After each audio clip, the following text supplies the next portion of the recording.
Hi everybody, I'm doing the long form version of the tutorial that I did earlier this week on Instagram, and it's using the new Charlotte Tilbury face palette. But I started with Lumene Nordic-C Daily Moisturizer. You can kind of see it here. Just drugstore stuff, but it's got good things in it. I've been using Lumene for about 5 years now. Works really well on my skin. Leaves it hydrated. It's got an SPF in it and vitamin C, which is kind of a buzzword right now in beauty, and it does great things for your skin, keeps it young. And again, the Lumene brand is just beautiful. Next, I'm going to go in with a foundation. I just picked this up yesterday, CoverGirl Outlast All Day. I've used it before and keep going back to it for some reason, probably because it works, and find it really enjoyable to use. I am in the color 810 Classic Ivory, so a little bit, not quite the lightest shade, but still fairly light. And then I go in with an e.l.f. Beauty Sponge and just sort of tap that on. I find it gives me good coverage. It's not a full coverage by any sense of the imagination, but it works for what it is, and it does stay all day. I'm in San Diego right now, but I wore it in Savannah, Georgia earlier this year in July, and it was ridiculously hot. Like, you could stand there and you were just sweating, and all you were doing is standing in the shade, sweating. Now, it's no secret to me that that's what it's like. I've lived there for near 17 years, but I've gotten used to the San Diego weather, and it's just, oh God, it was hot. So here in San Diego, it's like 77 degrees and not a cloud in the sky. I just looked out my window. So yeah, it's so beautiful, but you pay for that weather. Next week, we're supposed to have what my boss calls an Indian summer. It's going to be in the 90s, but it's not bad because the humidity is so low.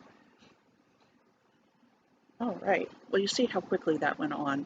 It's super fast, and I've even got some left over to go dragging down my neck.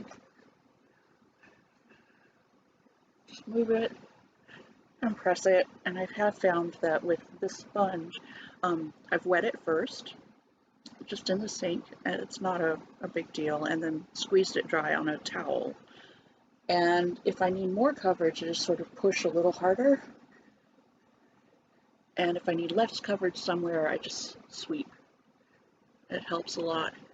Make sure to cover everything right here up to your ears.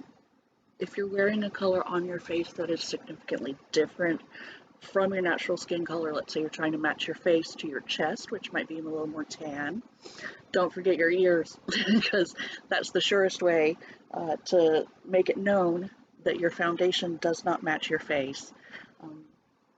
So I'm gonna put the cap back on this so it doesn't go spilling all over the place. Next, I have two concealers, both by Maybelline, the lightest one and then the second lightest one. So the lightest being fair, the second lightest being light. You'd think that the light would fit me or the fair would fit me, but neither does. So I have to mix them together, make my own. I find that that happens quite a lot with a lot of people's skin tones. So I just put one dot under each eye. I'm not doing any kind of huge Instagram contouring and highlighting on this video because I don't have time for that. I'm a little old for that too.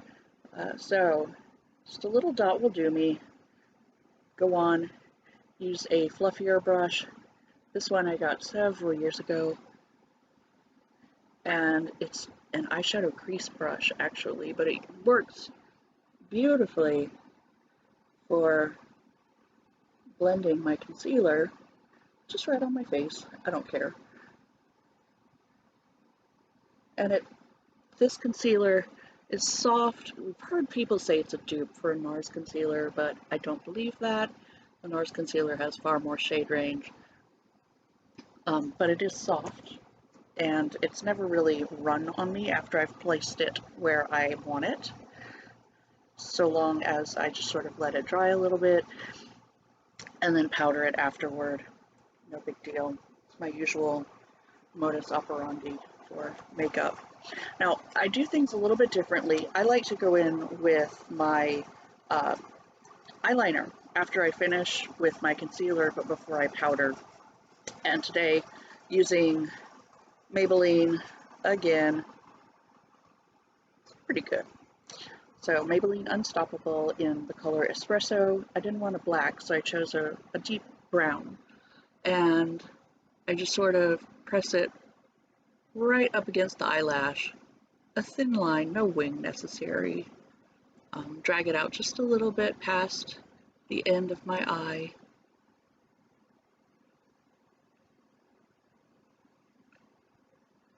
And there. Here's the other one. Now I hold this pencil so weird, but I've gotten used to it.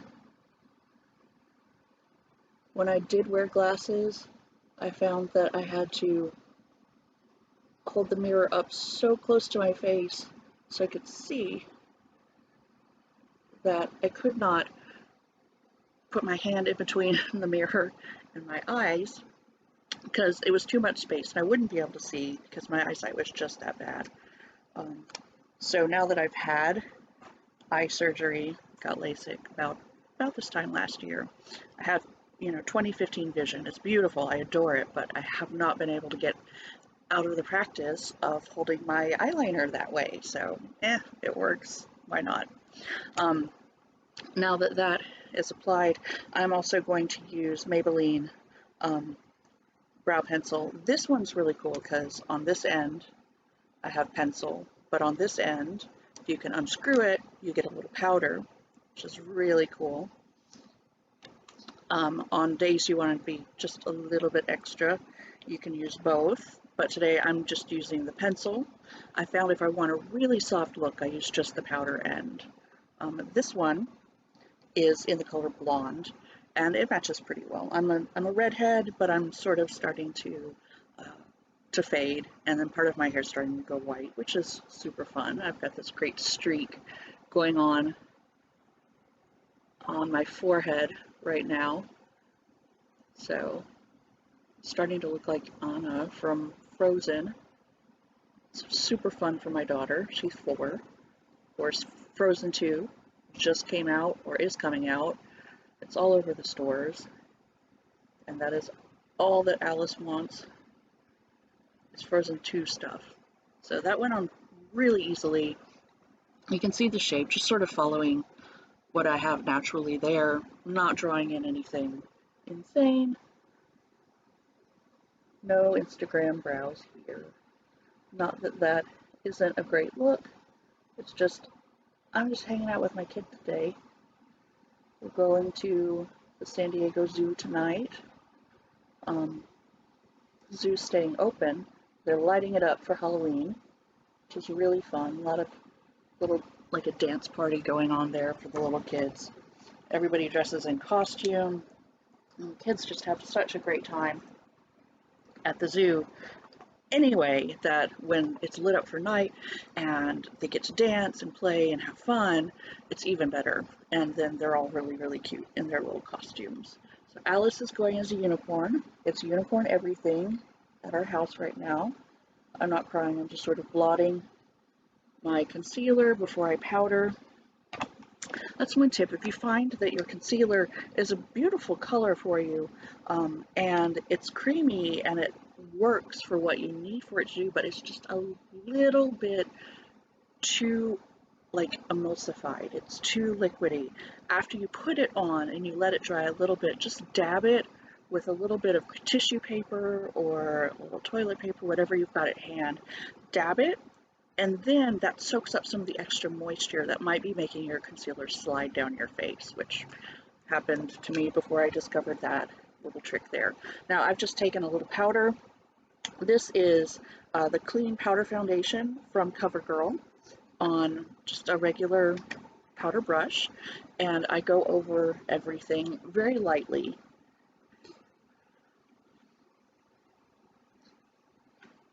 Again, I do things a little bit backwards than a lot of other YouTubers might do. Again, the powder's very light because I'm in my 40s and I don't need a lot of powder. I won't be baking. So if you don't know, baking is when you load up the powder on your under eye and then on your chin and your cheek area. And anybody who's past the age of about 35 knows what happens to your eyes after you become a lady of a certain age.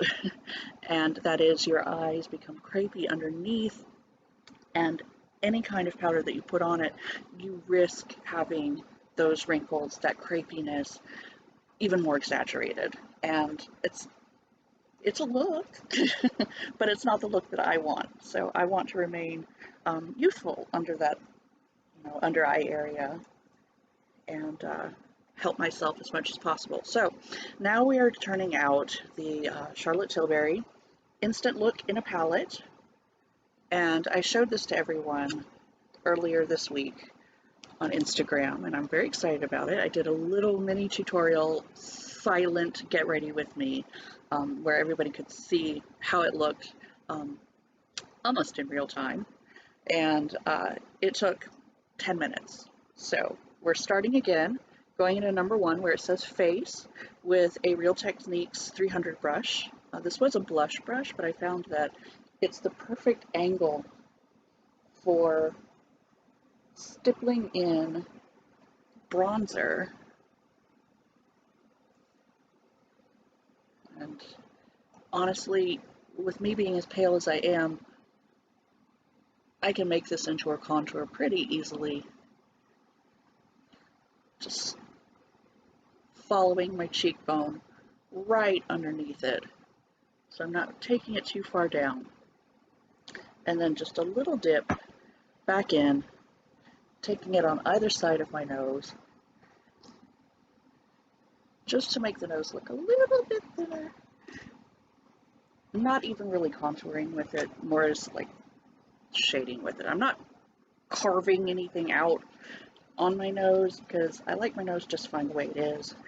But if we're having pictures done tonight, or anybody's going to take pictures of us, which is a high possibility, the flash will kind of flatten any features that you have. I found that through working with in photography as a makeup artist, and it was not really pleasant to find that all my hard work was for naught when the flash would go off. And so when I was brand new in that, I didn't really know to sort of take a little heavier when flash is going to be used. So flash is like nighttime, you have bright sunlight, anything that will, overpower the features of the face, anything past like candlelight or shade, makes it so that you really do need a little extra definition. So I have taken a blush brush and went into colors 2 and 3, which is, I'm sorry, that's 5 and 6. So cheek swish and cheek pop, and just sort of blended them together. And now I'm taking it, starting at the back of the cheek and then moving it up to the front of the cheek in a circular motion. And since this is mine, I'm going to blow on it to clear out some of the powder. The cheek powders are very soft. And so they don't crumble, but your powder brush can pick up a lot of color at once. I'm back at the pop, just dipping into the little pop color. So that's color number 6. I'm bringing it back onto my face. Love that. It's so cute. And so now a little fan brush and the highlighter, which is the number 7 color. and just lightly pick up. And then right at the top of the cheekbone, but before I get to where my eyes start to become a little crepey, I have a little bit of crow's feet, comes with age and wisdom, and then highlight there. Also take some over my forehead, over my nose, again bringing out a little more shape. My chin, bring that forward. My cupid's bow. So there you go. It's easy, and that's basically the face done. So next, going to dip into the eyes. I'm going to go for a slightly more dramatic eye, which is, I'm just going to pile on a little bit more color, a little more intensity with the eye makeup, because when I was putting it on earlier this week, that was just for work. Now we're actually going out and doing something fun, so I'm going to bump it up a little bit. I am using a Royal and Langnickel eye shader brush. See the size of that. And dipping into number 1, which is the Brighten shade, and taking that into the very corner of the eye and dragging it out. Same thing with this side, very corner of the eye, dragging it out. You can see the kind of shine it gives. It's not glittery, although it looks, you know, looks that way in the pan. It's very shimmery, but no harsh glitter, and it's very smooth, and the pigment's good, so I'll give her that. Charlotte did a wonderful job with this.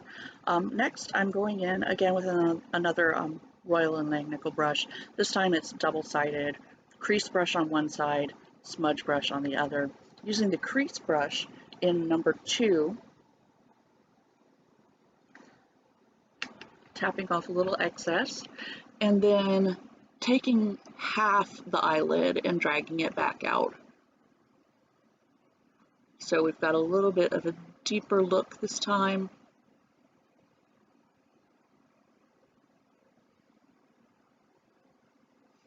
And then going back in, applying some more, really intensifying that color.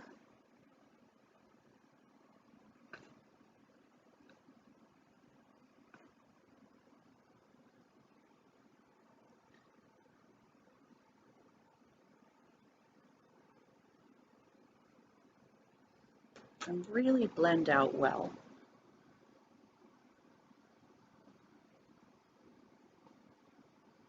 Again, half the eyelid, the outer half, with that color.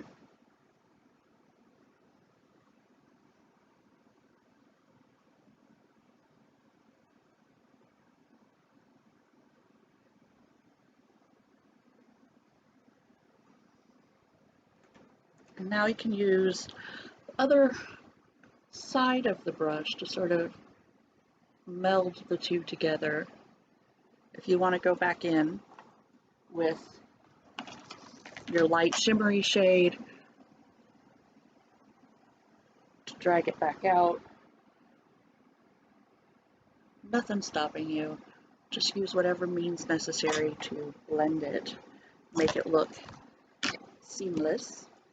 One of my favorite words in makeup right now is seamless.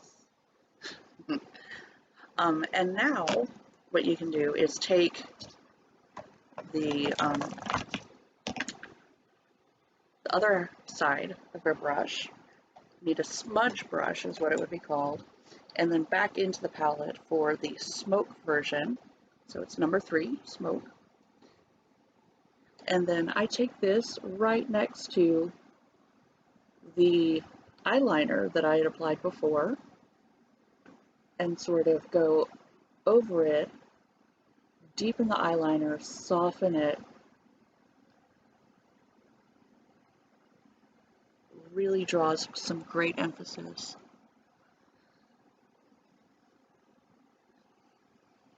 So, next side.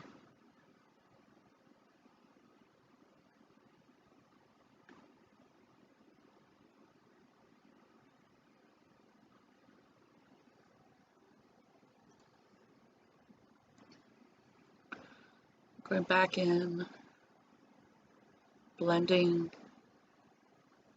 color 2 a little bit more.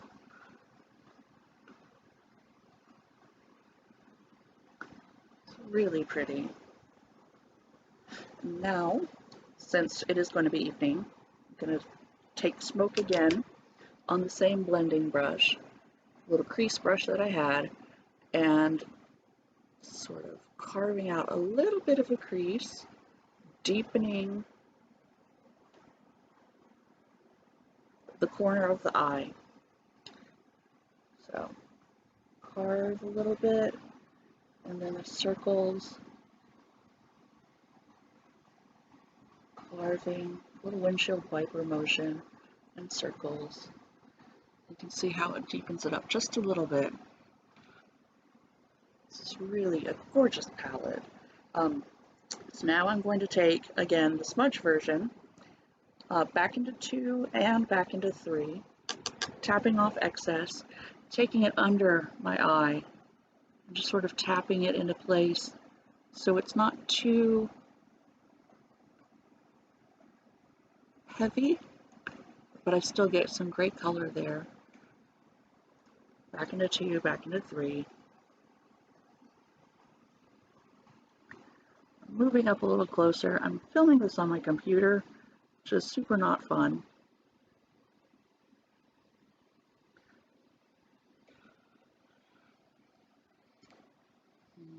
See, checking out my light. Now grabbing another crease brush and blending under the eye a little bit more. So it's super soft, nothing too harsh.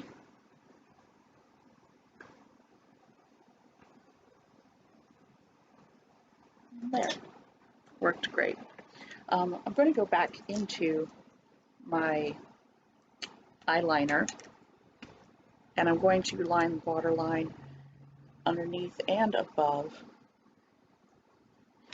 Give me a little more emphasis on the eye. Since it is going to be night, I don't feel bad about making this heavier.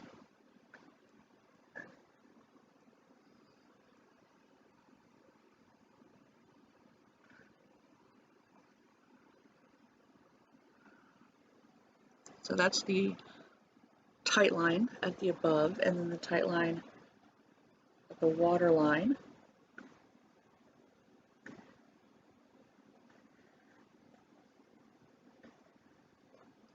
I find it takes more than just one coat. My eyes get really watery when I'm lining the waterline, hence waterline, and I have to kind of let it dry in between, do 2 coats, and then it lasts. So getting out my little tissue again, and just lightly blotting. There.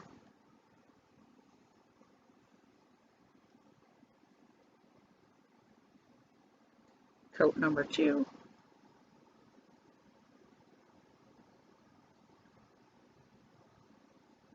That works. So next, I'm going to do NYX Tinted Brow Mascara. I like leaving the liquid, so the brow mascara, the eyelash mascara, just going to be CoverGirl, until near the very end, because the more powder that you're kicking up around your face and around the liquids like this, the more likely you are to have powder sticking to it, which is not a good look. And so if you leave it to the end, after your powders have all settled, and your face is basically done, you can see A, how much of this you're going to need, and B, you won't get powder all over it. So going to take out just a little bit. Again, this is in blonde. It is the NYX Tinted Brow Mascara, and I like to go in and just sort of brush everything up, and then calm it down at the edges so the inside stays a little bit wild, which is fun. And you look really youthful when you do that. Anything that's too groomed, uh, you risk looking a little bit older. So leaving the inside of the brow um, a little bit wild, a little elevated, keeps you looking younger, keeps brows looking fuller. That is because as we age, we start losing brow. We start losing, the color gets lighter, you lose hair, and the diameter of those hairs become thinner as well. And so the more you can do to make those brows appear bigger, appear bushier, makes you look younger. And so with that in mind, it's one of my favorite tricks. So now moving on to mascara. CoverGirl Lash Blast Fusion water resistant in Blackest Black.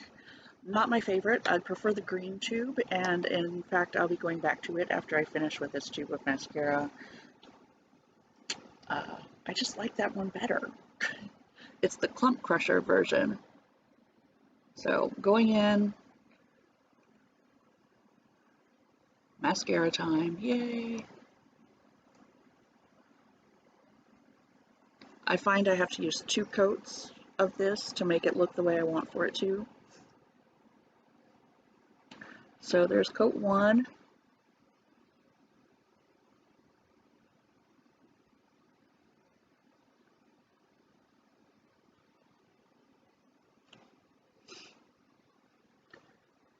Then coat 2.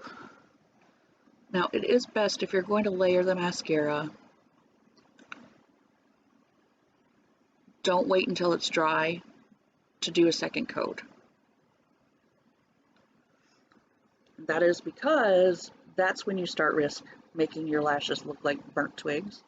Some people love that look. It's definitely a look, but I don't like that look on me. I prefer a little more of a feathery lash, something softer, but with a lot of impact. Now at this point, I'm going to take the lash under. Super fun times, because you always risk messing this one up.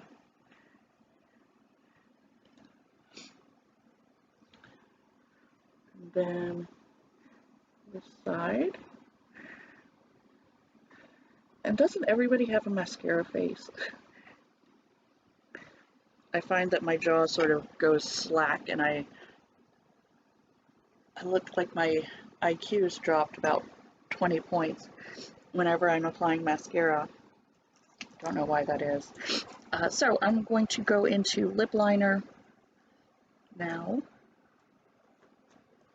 This one's from a couple years back. This one is a NYX retractable lip liner, and the color is Nectar. Bring that up. I'm going to be using this one as sort of a line and a color. It's very close to my natural lip color, and so I don't want anything to detract from the makeup I've already done.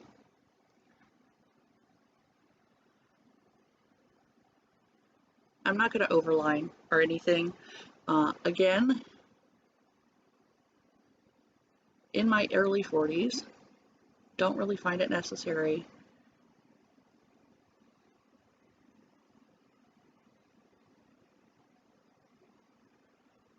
to follow all of the trends. One of those right now being overlining your lips.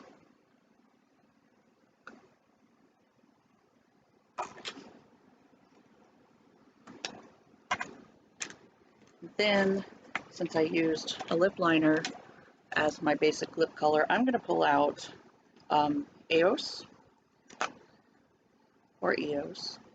just a plain lip balm. This is the vanilla flavor or scent, and then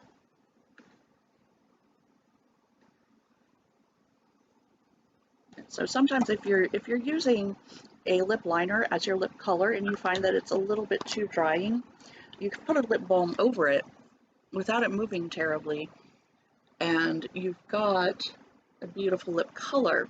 So here's the finished look. Let's get it nice and close for you. So we've blended everything, used all our shades. You can see. And again, we're going to have some fun at the zoo tonight. I hope everybody has a great evening or a great Sunday, depending on when I post this. And thanks for watching. I really appreciate it. Bye.